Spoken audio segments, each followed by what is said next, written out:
Peche Island is an 86-acre island owned and managed by the City of Windsor under the Parks Department as a natural area. There are approximately 2 kilometers of rustic trails and scenic lookouts of the Detroit River.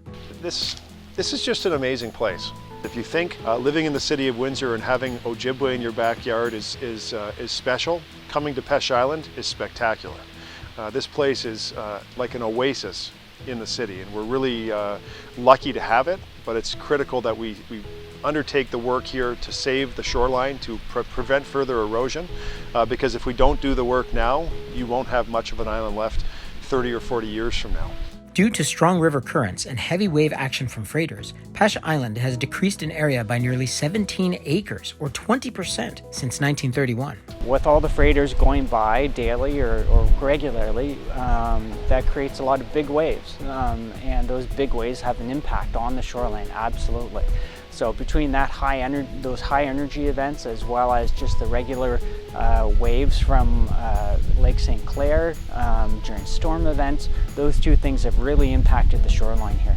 Commitments from the federal and provincial governments, as well as the City of Windsor, Detroit River Canadian Cleanup, the Essex Region Conservation Authority, and various funding sources oversaw the largest shoreline erosion protection and restoration project on the Canadian side of the Detroit River between 2018 and 2022.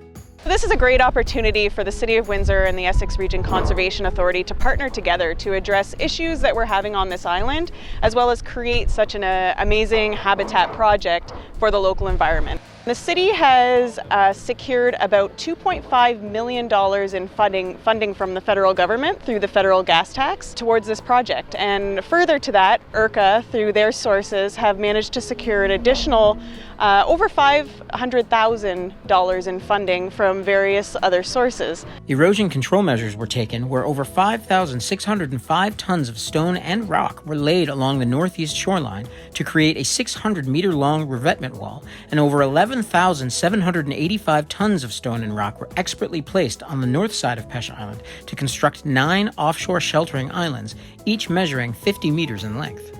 This project has also created 7 hectares of fish habitat that can be used for spawning and foraging behind the sheltering islands, particularly for the species at risk northern mad tom. The other reason we're building these islands is to create some habitat. On the other side of those islands, it's quite rough, it's windy out today, while on this side, it's actually quite calm. What we want to do is create this calm backwater area here on this side of these islands or reefs in order to try to create some good fish habitat. We do that through having nice calm areas where a lot of plants have the opportunity to establish and grow. Submerged aquatic vegetation, you don't see them on the surface, they're down below. And when you have those calm areas, you can get that. That then creates perfect habitat for many fish species, especially the endangered species that live in the river. Post-construction monitoring completed by biologists from the Department of Fisheries and Oceans and the Ministry of Natural Resources to assess the fish community and submerged aquatic vegetation establishment shows an increase from 10% pre-construction to 49.3% post-construction in year 1. It is anticipated that the vegetative response will be even greater in future years. Further, 20 new native fish species not previously recorded in past surveys were captured, and 13 native species were caught in their juvenile and adult life stages. These results indicate that the sheltering islands are creating fish habitat that will contribute to healthy and productive fisheries in the Detroit River. This project supports long-standing efforts to restore fish habitat and fish and wildlife populations in the Detroit River and to protect Peche Island from erosion.